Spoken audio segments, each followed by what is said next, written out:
సంవత్సరాల తరబడి ఎన్ని మందులు వాడినా మీ మోకాల నొప్పులు తగ్గట్లేదా? ప్రాణ పెయిన్ క్లినిక్ లో అత్యాధునిక చికిత్స. Welcome to Suman TV. Kolkata RG Kar ఆసుపత్రిలో జరిగిన అభయపై జరిగిన అఘాయిత్యంలో అసలు నిందితుడెవరు? సిబిఐ విచారణ తర్వాత ఇప్పుడు అనేక ప్రశ్నలు, అనేక కోణాలు తెరపైకి వస్తున్నాయి. సిబిఐ విచారణలో ఎవరు ఊహించని నిజాలు బయటపడుతున్నాయి. అభయ పైన అఘాయిత్యం చేసిన అసలు నిందితులు ఎవరు? ఇక్కడ చాలా స్పష్టంగా అర్థమవుతుంది. మన స్క్రీన్లో చూస్తున్నాం. ఇక్కడ సంజయ్ రాయ్ స్క్రీన్ పైన మనం చాలా స్పష్టంగా చూస్తున్నాం. రెండు ఫోటోలు కనిపిస్తున్నాయి మనకి ఇక్కడ స్క్రీన్ పైన. చూడండి ఒకసారి. సంజయ్ రాయ్, ఇతను సంజయ్ రాయ్ ప్రస్తుతం నిందితుడిగా లొంగిపోయాడు. సంజయ్ రాయ్ ఇతనే ఆ రోజు ఉదయం ఆగస్టు 9వ తేదీన ఉదయం 4 గంటల ప్రాంతంలో అభయ పైన అత్యంత పాశవికంగా లైంగిక దాడి చేశాడని పోలీసుల ముందు ఇతనే ఒప్పుకున్నాడు పోలీసుల ముందు. ఇతనే నిందితుడని ఇప్పుడు అందరం భావిస్తున్నాం. కానీ సందీప్ ఘోష్ ఇతనే ఏం చేశాడు?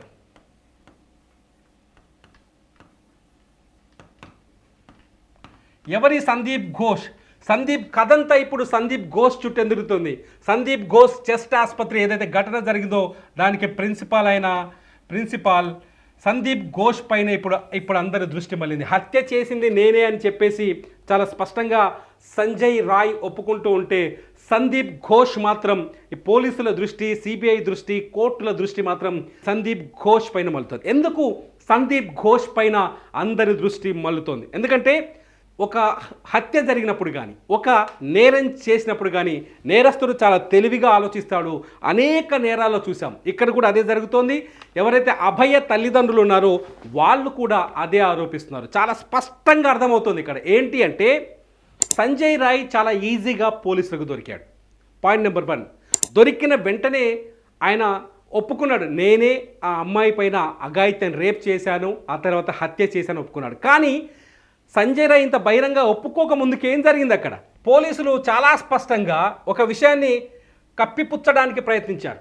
ఆ అభయది హత్య కాదు, రేప్ అండ్ మర్డర్ కాదు, ఆత్మహత్య అని చెప్పడానికి కల్కత్తా పోలీసులు తీవ్రంగా ప్రయత్నించారు. ఈ పాయింట్ని చాలా స్పష్టంగా గుర్తుపెట్టుకోవాలి.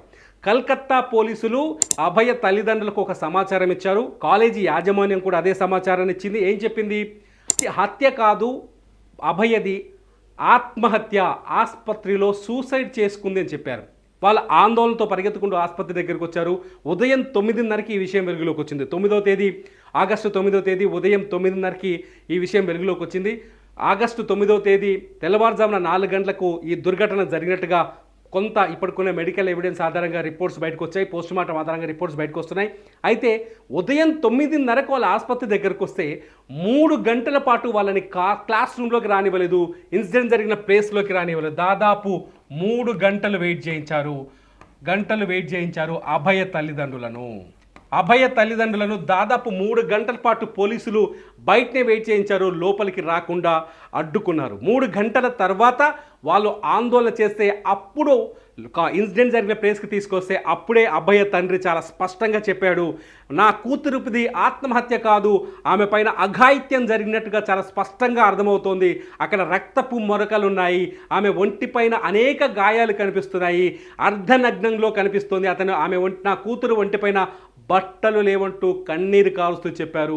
పోలీసులు మాత్రం అప్పటికే అది ఆత్మహత్య అంటూ దాన్ని కప్పిపుచ్చే ప్రయత్నం చేశారు. ఆ వెంటనే ఎక్కడైతే సీన్ ఆఫ్ అఫెన్స్ ఉందో, నేరం జరిగిన స్థలం ఉందో, ఆ స్థలంలో ఆధారాలు లేకుండా కొన్ని ప్రయత్నాలు చేశారు కాలేజీ యాజమాన్యం.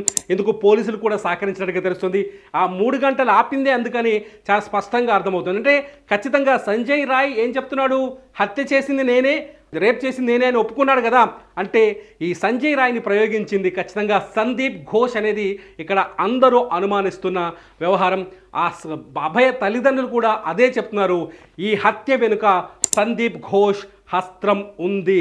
అతని హస్తంతో సందీప్ ఘోష్ సంజయ్ రాయ్ని ఒక ఆయుధంగా వాడుకున్నాడు అనేది ఇప్పుడు అందరికీ కలుగుతున్న అనుమానాలు. ఈ విషయంలో సిబిఐ ఇన్వెస్టిగేషన్లో కూడా అనేక విషయాలు వెలుగులోకి వస్తున్నాయి. హత్యకు ముందు రోజు రాత్రి ఏం జరిగింది, అసలు అభయ ఎక్కడెక్కడ తిరిగింది, సంజయ్ రాయ్ ఏం చేశాడు అనేది కొంత ఇన్వెస్టిగేట్ చేస్తే చాలా స్పష్టమైన విషయాలు వెలుగులోకి వచ్చాయి. ఏంటంటే సంజయ్ రాయ్ చాలా స్పష్టంగా, ఎవరైతే నిందితుడు ఉన్నాడో సంజయ్ రాయ్ స్పష్టంగా అభయ ఎక్కడెక్కడైతే తిరుగుతుందో ఆమె తిరుగుతున్న ఫ్లోర్లోనే తిరిగాడు, ఆమెను కనిపెడుతూనే తిరిగాడు, ఆమె చుట్టూ ఒక నిఘా వేశాడు, రెక్కీ చేశాడని అర్థమవుతుంది. ఇది సిబిఐ తాజా నివేదికల్లో బయటపడింది. రాత్రి 9 గంటల సమయంలో 3rd ఫ్లోర్లో ఎక్కడైతే అభయ నిలిచిందో ఆ పక్కనే సంజయ్ రాయ్ కూడా నిల్చున్నాడని చెప్పేసి సిబిఐ తీసిన తాజా ఫుటేజ్లో, సీసీటీవీ ఫుటేజ్లో కూడా తేలింది. అట్ ది సేమ్ టైం అభయతో సంజయ్ రాయ్ కాకుండా ఇంకొక 4 డాక్టర్లు, ఇద్దరేమో పీజీ ట్రైనీ స్టూడెంట్స్, ఒకరేమో హౌస్ సర్జన్, ఇంకొకరేమో ఇంటర్న్షిప్ చేస్తున్న డాక్టర్లు. ఈ 4 వ్యక్తులు అభయతో మాట్లాడారు. అభయతో రాత్రి మాట్లాడారు, అభయతో కలిసి ఉన్నారు, చాలాసేపు డిస్కషన్ జరిగింది. ఆ తర్వాత రాత్రి 2 గంటల సమయంలో ఏదైతే అఘాయిత్యం జరిగిందో 2 గంటల 45 నిమిషాల తర్వాత అభయ రూమ్లో నిద్రపోయినట్టుగా తెలుస్తోంది. అయితే 2 గంటల సమయంలో నిందితుడు సంజయ్ రాయ్ అభయతో వెళ్ళి మాట్లాడాడు. ఈ ఫుటేజ్ని కూడా సిబిఐ క్యాప్చర్ చేసింది. అట్ ది సేమ్ టైం ఈ 4 ఎవరైతే డాక్టర్లు ఉన్నారో ఆ నలుగురిలో 2 పీజీ ట్రైనీస్ ఎవరైతే ఉన్నారో వాళ్ళు అభయతో కలిసి మిడ్ నైట్ అంటే ఈ సంజయ్ రాయ్ ఆమెను కలవకు ముందే వెళ్ళి భోజనం కూడా చేశారు.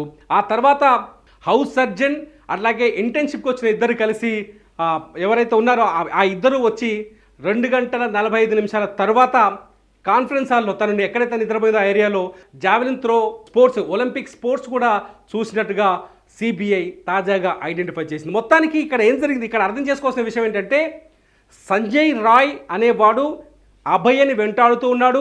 అతని చూపులు అభయ చుట్టే ఉంది. ఆమె ఎప్పుడైతే ఒంటరిగా దొరుకుతుందో అని ఎదురు చూస్తూ ఉన్నాడు. ఎట్ ది సేమ్ టైం ఆ 4 కూడా ఈ విషయం తెలుసా అనే ఇప్పుడు సందేహాలు తెరపైకి వచ్చినాయి. ఏది చూసినా ఆసుపత్రిలో ఏదో మిస్టరీ ఉంది, అది సందీప్ ఘోష్కి సంబంధించిన మిస్టరీ. ఆ మిస్టరీకి సంబంధించిన రహస్యాలు ఖచ్చితంగా అభయకు తెలుసుంటాయి. అభయను తుదముట్టిస్తే, అభయను అంతమొందిస్తే ఆ విషయాల్ని సమాధి చేయొచ్చు అనే ఉద్దేశంతో ఈ దాడి జరిగిందని అనుమానాలు తెరపైకి వస్తున్నాయి. సిబిఐ ఈ విచారణలో చాలా క్షుణ్ణంగా ముందుకు వెళ్తోంది. ఇప్పటికే సుప్రీంకోర్టు కోల్కతా పోలీసుల తీరుపైన ఆగ్రహం వ్యక్తం చేసింది.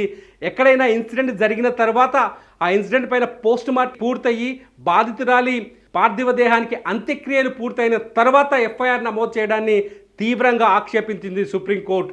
అసలు ఏం జరిగిందనే విషయాలపైన సుమోటోగా కేసు నమోదు చేసి సిబిఐ ద్వారా రిపోర్టు నివేదికను తెప్పించుకుంటోంది. మొత్తంగా ఖచ్చితంగా ఆర్జీకర్ హాస్పిటల్లో జరుగుతున్న బాగోతాలను బయటపడకుండా ఉండేందుకే అభయని హత్య చేశారనే సందేహాలు ఇప్పుడు తెరపైకి వస్తున్నాయి. మొత్తంగా సందీప్ ఘోష్తో పాటు సంజయ్ రాయ్తో పాటు ఆ రోజు రాత్రి అభయతో మాట్లాడిన 2 పీజీ ట్రైనీస్, అట్లాగే హౌస్ సర్జన్, అట్లాగే ఇంటర్న్షిప్ కోసం వచ్చిన డాక్టర్, ఈ 6 ఇప్పుడు లై డిటెక్టర్ టెస్టులు చేస్తున్నారు.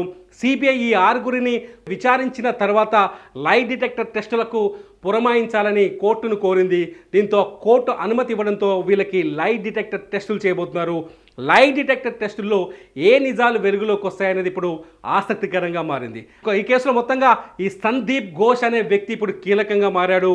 ఇతనే ఈ కేసులో కీలకమైన నిందితుడిగా తేలుతారని అనుమానిస్తారు. ఎందుకంటే సంజయ్ రాయ్ ఇంటికి వెళ్ళినప్పుడు వాళ్ళ అమ్మతో మాట్లాడినప్పుడు సిబిఐ ఈ కేసులో తన కొడుకు ఒక్కడే లేదని, చాలామంది పెద్దవాళ్ళ హస్తం ఉందనే వ్యాఖ్యలు కూడా చేసింది.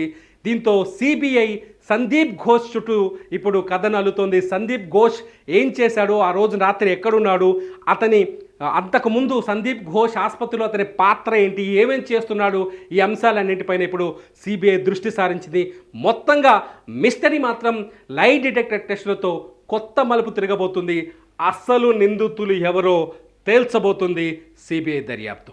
మీ బిజినెస్ ఏదైనా మీ ఊర్లో ప్రమోషన్ చేయాలంటే అది సుమన్ టీవీతోనే సాధ్యం. ఇప్పుడే సంప్రదించండి.